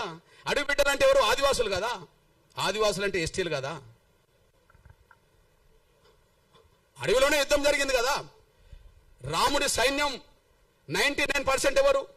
రాముడికి తోడొచ్చిన లక్ష్మణుడు ఉన్నాడు సోదరుడిగా. కానీ రాముడికి అండగా నిలబడ్డది ఎవరిగా? సుగ్రీవుడు కదా. అడవి గిరిజన రాజే కదా. ఆంజనేయుడు కదా. సైన్యానికి నాయకత్వం వహించింది, యుద్ధం చేసిండు కదా. సైన్యానికి నాయకత్వం వహించింది ఎవరు? యుద్ధం చేసింది ఎవరు? ఆంజనేయుడు కదా యుద్ధం చేసింది. ఆంజనేయుడు ఎవరు? మరి ఆదివాసి కదా. సుగ్రీవుడు ఎవరు? ఆదివాసే కదా. రాముణ్ణి గెలిపియడానికి యుద్ధంలో ప్రధాన పాత్ర పోషించింది ఎవరు? వానర సైన్యం కదా. ఆ వానర సైన్యాన్ని గైడ్ చేసింది ఎవరు? జాంబవంతుడు కదా. ఆ వానర సైన్యాన్ని గైడ్ చేసింది ఎవరు? జాంబవంతుడు కదా. ఇది ఎక్కడి నుండి తీసుకున్నాం? ఇదంతా వాల్మీకి రామాయణమే కదా. ఇది ఎక్కడి నుండి తీసుకున్నాం? వాల్మీకి రామాయణం నుండి తీసుకున్నాం కదా. ఇప్పుడు మన సైన్యాన్ని, దేశ ప్రభుత్వాన్ని గైడ్ చేస్తున్నది ఎవరు చెప్పు? దేశంలో ఒక పెద్ద ఆయన అజిత్ దోవల్, అంతేనా? సైన్యాన్ని, ప్రభుత్వాన్ని గైడ్ చేసేది ఎవరు? అనుభవస్తుడు అజిత్ దోవల్. అజిత్ దోవల్ లాంటి పాత్ర రావణుడి యుద్ధ కాలంలో జాంబవంతుడు చేసిండని చరిత్ర ఉన్నది కదా. రావణ యుద్ధంలో ఆంజనేయుడికి తన శక్తి తెలియదని తెలుసు కదా. తన శక్తిని గుర్తు చేసింది ఎవరు? జాంబవంతుడు కదా. నువ్వు దాటగలవు, నువ్వు సముద్రాన్ని ఈదగలవు, దాటగలవు, నువ్వు వాయుపుత్రుడివి కదా. నువ్వు పోయి రాగలవు, సీత జాడ తెలుసుకోగలవు, అక్కడున్న వాస్తవాలు చెప్పగలవు, అక్కడి నుంచి మనం యుద్ధం చేయగలవు అని చెప్పింది ఎవరు? ఆంజనేయుడికి తన శక్తి స్వరూపుడని గైడ్ చేసింది ఎవరు? చైతన్యపరిచింది ఎవరు? ప్రోత్సహించింది ఎవరు? జాంబవంతుడు కదా. రామ లక్ష్మణులతో పాటు సైన్యం అంతా మూర్చబడ్డప్పుడు, వాళ్ళ దాడిలో, రావణకు సంబంధించిన వాళ్ళ యుద్ధం దాడిలో మూర్చపోయినప్పుడు వాళ్ళని లేపడానికి వాళ్ళ ఆంజనేయుని పంపి ఏం తెప్పించిండు? మీరే చెప్పాలి. సంజీవిని తెప్పించింది ఎవరు? జాంబవంతుడే కదా. యుద్ధాన్ని నడిపించింది జాంబవంతుడు. యుద్ధంలో త్యాగాలు చేసింది వానర సైన్యం. వానర సైన్యానికి సంబంధించిన వాళ్ళు గిరిజనులు. రాముడి అయోధ్య దేవాలయం నుంచి మొదలుకుంటే రామ మందిరాల్లో నా గిరిజనులు లేకుండా, దళితులు లేకుండా వీళ్ళేందా పూజారి వృత్తి చేసేది? వాళ్ళు ఏమైనా యుద్ధంలో గెలిపించిన వాళ్ళ? యుద్ధంలో గెలిస్తే కదా. యుద్ధంలో గెలిస్తే కదా రాజు అయింది. వాళ్ళేంది అంటున్నా నేను. రావాలి, చర్చకు రావాల్సిందే.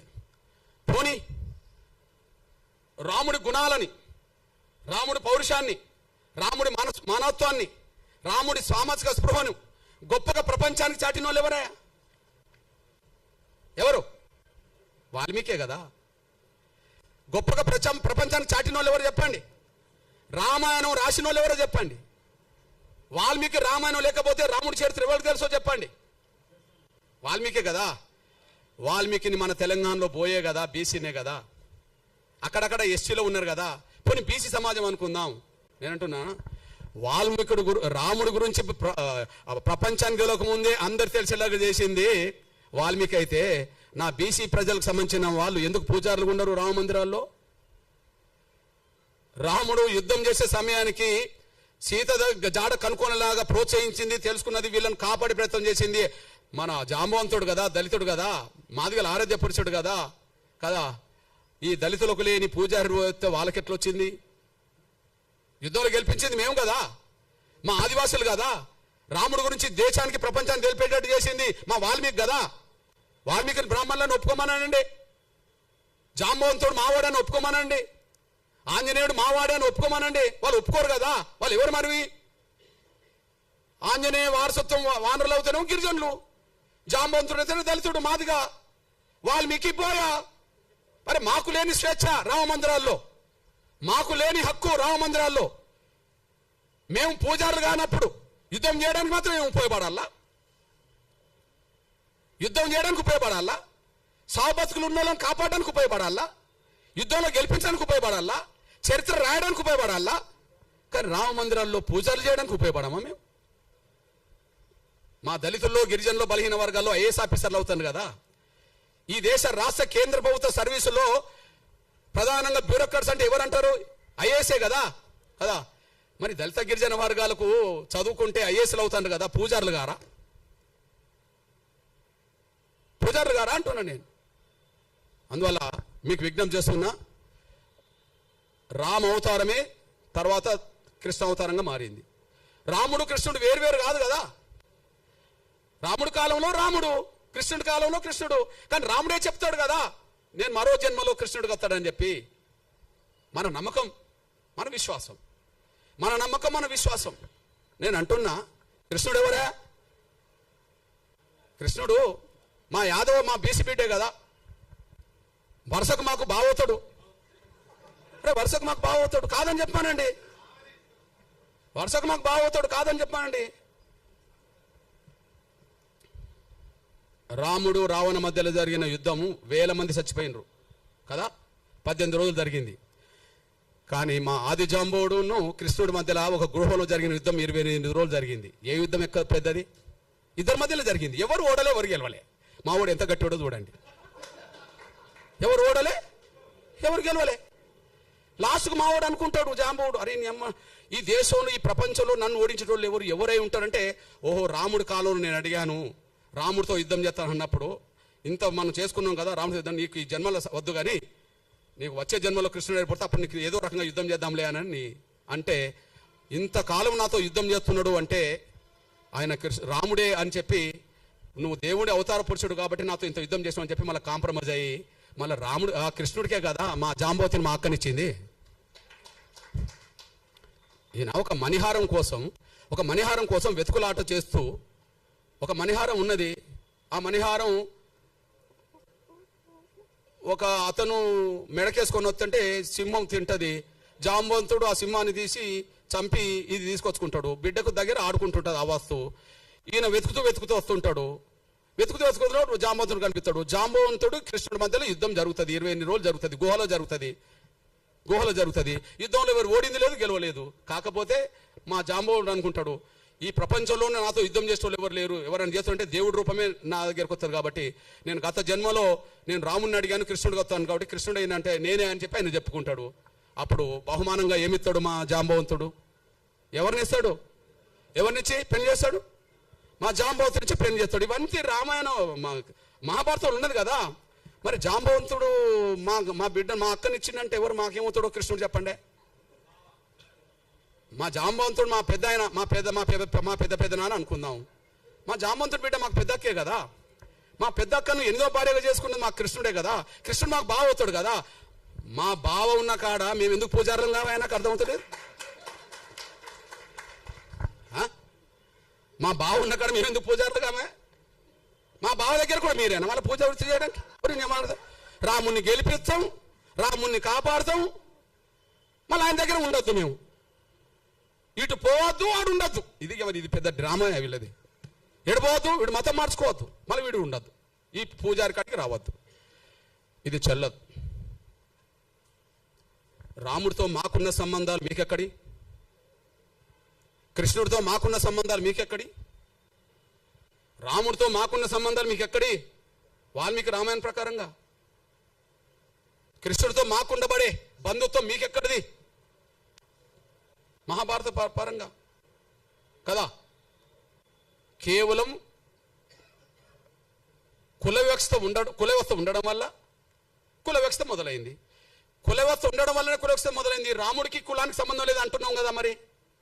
మరి ఎట్లా వచ్చిందో దాన్ని తొలగించుకోవాలి కదా. కృష్ణుడికి కులానికి సంబంధం లేదన్నాం కదా, మరి ఎట్లా వచ్చిందో తొలగించుకోవాలి కదా. ఆ కుల వ్యవస్థ ప్రభావం మన దేశాన్ని ముంచింది కదా, అఖండ భారత్ లేకుండా చేసింది కదా, ఉన్న భారత్ కూడా లేకుండా పోయింది కదా. ఈ కుల వ్యవస్థను ఇంకా కొనసాగితే ఇంకో 100 ఏళ్లకు ఉన్న భారత్ ఉంటుందని గ్యారెంటీ లేదు కదా. ఇది చెప్తున్నాను ఆయన, అది ఆలోచించుకోండి. ఉన్నాం నిజం, ఎవరన్నా అనుకోండి, నా అభిప్రాయం ఇది. అందువల్ల ఇది రాజ్యాంగ విరుద్ధమైన తీర్పు, రాజ్యాంగ విరుద్ధమైన ఆర్డర్.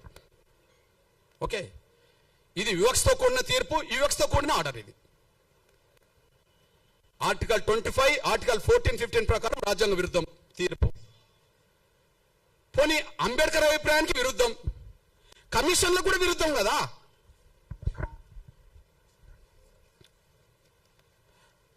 రంగనాథ్ మిశ్రా కమిషన్ దళితులు క్రైస్తవ మతం తీసుకున్నప్పటికీ వాళ్ళ మీద కులవక్షత పోలేదు, అంటరాంతనం పోలేదు. దళితులు కులవక్షత దళితులు క్రైస్తవ మతం తీసుకున్నా రంగనాథ్ మిశ్రా కమిషన్ రిపోర్ట్ ఇచ్చింది కదా, కేంద్రం వేసిందే. అదే సమయంలో ఇది 2007లో వేస్తే సతీష్ దేశపాండే కమిషన్ రిపోర్ట్ కూడా ఉన్నది. సతీష్ దేశపాండే కమిషన్ రిపోర్ట్ కూడా ఉన్నది, 2008లో వచ్చింది. ఇందులో కూడా దళితులు క్రైస్తవ మతం తీసుకున్నా వాళ్ళ మీద కులవక్షత పోలేదు అని చెప్తున్నాడు, అంటరాంతనం కొనసాగుతుందని చెప్తున్నాడు. ఇది కమిషన్ల అభిప్రాయానికి వ్యతిరేకం, కేంద్ర ప్రభుత్వం వేసింది.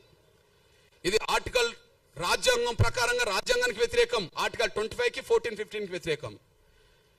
ఈ 1950 రాష్ట్రపతి ఆర్డర్ అనేది అంబేద్కర్ అభిప్రాయాలకు విరుద్ధం. ఇది మా స్వేచ్ఛకు విరుద్ధం, ఇది మా హక్కులకు విరుద్ధం. ఈ విషయంలో మీకు ఒక విషయం గుర్తు చేస్తున్నా. నేను అంటున్నా, మన సనాతన ధర్మాన్ని బయట ప్రచారం చేస్తుంటాం, హిందూ ధర్మాన్ని ఇక్కడ కుల వ్యవస్థ గురించి అక్కడ చెప్పకుండా హిందూ ధర్మం గొప్పదనం గురించి మాట్లాడుతుంటాం. నేను అంటున్నా, ఈ మధ్య కాలంలో 100% ఫండమెంటల్గా ముస్లిం దేశాలుగా ప్రవక్త దేశాలుగా ఉన్న కాడ మన హిందూ దేవాలయాలు ఏర్పడుతున్న విషయం మనం మర్చిపోవద్దు. 2024లో యునైటెడ్ అమిరేట్స్ అబుదాబిలో మన ప్రధానమంత్రి గారు 2024 ఫిబ్రవరి 14 అబుదాబిలో ప్రధానంగా హిందూ దేవాలయాన్ని ప్రారంభించొచ్చిన విషయం మనం మర్చిపోవద్దు. చూడండి, ఆ ఆలయము 27 ఎకరాలు నిర్మించబడ్డది. యుఏ ప్రభుత్వం భూమి ఇచ్చి మద్దతు ఇచ్చింది. ఇది హిందూ ముస్లిం దేశాల సాంస్కృతిక సంబంధాలకు చిహ్నంగా నిలబడ్డది. ఏ దేశంలో? గౌరవ ప్రధానమంత్రి నరేంద్ర మోడీ గారు ఎక్కడికి వెళ్ళాడు? మన ప్రధానమంత్రి గారు అక్కడ హిందూ దేవాలయాన్ని ప్రారంభించడానికి వెళ్ళాడు కదా. అక్కడ హిందూ దేవాలయం ప్రారంభించడానికి వెళ్ళాడు కదా. అక్కడ 27 ఎకరాల్లో మన హిందూ దేవాలయం నిర్మించుకున్నారు కదా. దానికి అక్కడ ఉండబడే ముస్లిం ప్రభుత్వమే భూమి 27 ఎకరాల భూమి ఇచ్చింది కదా. ఆ ప్రారంభోత్సవానికి అక్కడ ఉండబడే రాజు కూడా వచ్చాడు కదా. ఏ రాజు? ముస్లిం రాజే కదా. ఆడ ప్రారంభోత్సవానికి ముస్లిం రాజే వచ్చాడు కదా. ఇప్పుడు పాశ్చాత్య దేశాలు అమెరికా క్రైస్తవ దేశం అని మనం అంటున్నాం అనుకోండి, అక్కడ హిందూ దేవాలయాలు కట్టుకుంటే ఎవరు అడ్డం పడలేదు కదా. ఆడ ఫలాని మతం ఉంటేనే మీకు ఉద్యోగాలు ఇస్తామని చెప్పలేదు కదా. అమెరికా పౌరుగా ఎవరు సభ్యత్వం తీసుకున్నా ఆడ కులంతో మతంతో ఏదంతో సంబంధం లేకుండా, ఆడ కులమైనది లేదు, ఏ మత విశ్వాసాలతో సంబంధం లేకుండా అన్ని రైట్స్ అమెరికా ఇస్తున్నది కదా. అమెరికా అన్ని రైట్స్. ఇప్పుడు మన తెలుగు ప్రజల్లో బాగా చదువుకున్న పిల్లలు, ఉన్నత వర్గాల పిల్లలు ఎక్కడికి పోవాలనుకుంటారు? అమెరికాకు పోవాలనుకుంటున్నారు. ఇక్కడ పోయేటోళ్ళందరూ ఎవరు? మెజారిటీ హిందువులు. ఆడ ఉద్యోగాలు చేసే వాళ్ళు ఎవరు? ఇక్కడ నుండి పోయి హిందువులే. మీరు హిందువులు కాబట్టి మీకు ఉద్యోగాలు ఇవ్వము అని చెప్పి, గ్రీన్ కార్డు ఉంటే మీకు ఇస్తాము అనేది ఎవరైనా వాళ్ళ భారత పౌరులు, ఈ దేశం భారత పౌరులకు ఇస్తుంది, ఇంకోరికి ఇవ్వదు కదా. ఆడ అమెరికా, ఇండియా నుంచి అమెరికా పౌరులుగా మారినా కూడా వాళ్ళకి ఇస్తుంది కదా. నీ కులం నీ మతం ఇతర అడగదు కదా. అంటే మనం మత విశ్వాసాల పేరుతో కుచించుకోబోతున్నాం. ఆ కుచించుకునే మనస్తత్వాన్ని తగ్గించుకోవాలా. విశాలమైన హృదయం రావాలి, విశాలమైన మనస్తత్వం రావాలి. ప్రపంచం మానవులు ఎవరు ఏ విశ్వాసాన్ని కలిగి ఉన్నా అందరూ సమానమే అనే భావనతో ఉండాలి. ఒకరు ఎక్కువ తక్కువ అనే భావన కాకుండా ఎవరు ఏ విశ్వాసం కలిగి ఉన్నా రాజ్యాంగం చెప్పినట్టుగా అన్ని మతాలను విశ్వసించి గౌరవించే విధంగా ఉంటే సరిపోతుందని చెప్పి రాజ్యాంగం రాసింది అంబేద్కర్. దానికి అనుగుణంగానే పరిపాలన జరగాలి. కానీ ఒక దళితుల మీదనే వివక్షత ఆంక్షలు ఉండొద్దని, మీరు పెట్టదలుచుకుంటే అందరి మీద పెట్టే స్థాయి వస్తే ఒకసారి పెట్టి చూడండి అని, ఒక దళితుల మీదనే ఆంక్షలు వద్దని, మీరు పెట్టదలుచుకుంటే అందరి మీద పెట్టే స్థాయికి మీరు రావాలని, అందరి మీద పెట్టడం కూడా ధర్మం కాదని, ఎవరి విశ్వాసాలైనా కలిగి ఉండడానికి అవకాశం రాజ్యాంగం ఇచ్చిందని చెప్పి మేము భావిస్తూ, మేము దళిత క్రైస్తవులకు విజ్ఞప్తి చేస్తున్నా నేను 100 ఏళ్ల నుండి ఈ సమస్య పరిష్కారం కాకపోవడానికి కారణమైంది. 100 ఏళ్ల నుండి ఈ సమస్య పరిష్కారం కాకపోవడానికి కారణమైంది. 1950లో హిందువులు తప్ప మిగతా వాళ్ళందరూ ఎస్సీలు కాకుండా పోయారు. కానీ పంజాబ్లో అక్కడ దళిత సిక్కులు యుద్ధం చేశారు. వెంటనే 56లో దళిత సిక్కులు ఎస్సీ హోదా సంపాదించుకున్నారు. 1990 వచ్చేటప్పటికి దళిత బౌద్ధులు పోరాటం చేశారు. ఆ పోరాటానికి చిహ్నంగా దళిత బౌద్ధులు కూడా ఎస్సీ హోదా సంపాదించుకున్నారు. ముందు కేవలం హిందువుల వరకే పరిమితమైన, హిందూ దళితుల వరకే పరిమితమైన ఎస్సీ హోదా ఆ తర్వాత పంజాబ్లో పోవటం జరగడం వల్ల అక్కడ 56లోనే వచ్చింది. మహారాష్ట్ర కేంద్రంగా న్యాయ బౌద్ధులు మేము దళితులము, మా హోదా దళిత హోదా ఉండాలని చెప్పుకోవడం చేస్తే మహారాష్ట్ర కేంద్రంగా ఇవాళ ఎస్సీ హోదా దేశవ్యాప్తంగా బౌద్ధులు సంపాదించుకున్నారు. ఇక్కడ చెప్పదలుచుకున్నది ఏంటంటే, పంజాబ్ దళితులు పంజాబ్కే పరిమితం ప్రధానంగా. నయా బౌద్ధులు మహారాష్ట్రలోనే ఎక్కువ మంది ఉన్నారు అంబేద్కర్ వల్ల. నేనంటున్నా, ఒక్క రాష్ట్రంలో ఉండబడే పంజాబ్ దళితులు ఎస్సీ హోదా సంపాదించుకున్నారే పోరాటం చేసి. ఒక్క రాష్ట్రంలో మహారాష్ట్రలో ఉండబడే ప్రధానంగా దళితులు బౌద్ధులకు ఎస్సీ హోదా సంపాదించుకున్నారే. మరి దేశవ్యాప్తంగా అన్ని రాష్ట్రాల్లో దళిత క్రైస్తవులు ఉన్నారు, ఎస్సీ హోదా ఎందుకు సంపాదించుకోలేకపోయారు? ఒక్క రాష్ట్రంలో ఉండబడే పంజాబ్ దళితులు ఎస్సీ హోదా సంపాదించుకోవడానికి ఏం చేశారు? వాళ్ళు పోరాటం చేశారు. మహారాష్ట్రలోనే న్యాయ బౌద్ధులుగా ఉండబడే దళితులు వాళ్ళు ఎస్సీ హోదా సంపాదించుకోవడానికి ఏం చేశారు? పోరాటం చేశారు. అంటే ఒక్క రాష్ట్రంలో ఉండబడే దళిత సిక్కులకు సాధ్యమైనప్పుడు ఎస్సీ హోదా, ఒక్క రాష్ట్రంలో ఉండబడే మహారాష్ట్ర బౌద్ధులకు ఎస్సీ హోదా సాధ్యమైనప్పుడు దేశంలో ముఖ్యంగా దక్షిణాది రాష్ట్రాల్లో అన్ని రాష్ట్రాల్లో దళితులు క్రైస్తవులుగా ఉన్నారు కదా. మరి అన్ని రాష్ట్రాల్లో దళిత క్రైస్తవులు ఎస్సీ హోదా సాధించుకోకపోవడానికి కారణం ఏందన్నప్పుడు వాళ్ళకి వీళ్ళకు తేడా ఏంటంటే, వాళ్ళు ఒక్కొక్క రాష్ట్రంలోనే ఉన్న వాళ్ళు పోరాటం సాధించారు. కానీ ఇక్కడ పోరాటం కాకుండా ప్రార్థనకు పరిమితమయ్యారు. చర్చిల్లోనే ప్రార్థన చేస్తారు కానీ బయటకు వచ్చి పోవటం చేస్తలేరు. వీళ్ళకు నేర్పింది కూడా అగ్రకుల బ్రాహ్మణులే, మీరు పోవటం చేయదురా నాయన అని చెప్పి. ఎందుకంటే కుట్ర చేసింది వాళ్ళే, పోరాటం చేయొద్దని చెప్తున్నది వాళ్ళే. ఎస్సీలు కాకుండా కుట్ర చేసింది అగ్రకుల క్రైస్తవులే, ఇప్పటికీ వాళ్ళే. కొన్ని కోట్ల మందిని ప్రభావితం చేసే ఈ అగ్రకులాలకు సంబంధించిన ఫాదర్లు, పాస్టర్లు వాళ్ళ ప్రార్థన మందిరాల్లో దళితులు క్రైస్తవులుగా మారితే వాళ్ళని దళితులుగా లేకుండా చేయడం అనేది న్యాయం కాదని చెప్పి అన్ని వర్గాల క్రైస్తవులను ఎందుకు బయటికి రప్పించలేరు? అంటే దళిత క్రైస్తవులు వాళ్ళ హక్కులు కోల్పోవాలి, వీళ్ళు బానిసలుగా వీళ్ళ దగ్గర మిగిలాలి. వాళ్ళ హక్కులు కోల్పోవాలి, వాళ్ళు బానిసలుగా మిగిలాలి. అంటే బానిసలుగా మిగిల్చుకోవడం కోసమే అగ్రకుల క్రైస్తవ ఫాదర్లు పాస్టర్లు వాళ్ళ దశమ భాగం మాత్రం రప్పించుకుంటారు. ఇక్కడ మీ అన్నగా ఒక విషయం గుర్తు చేస్తున్నా నేను,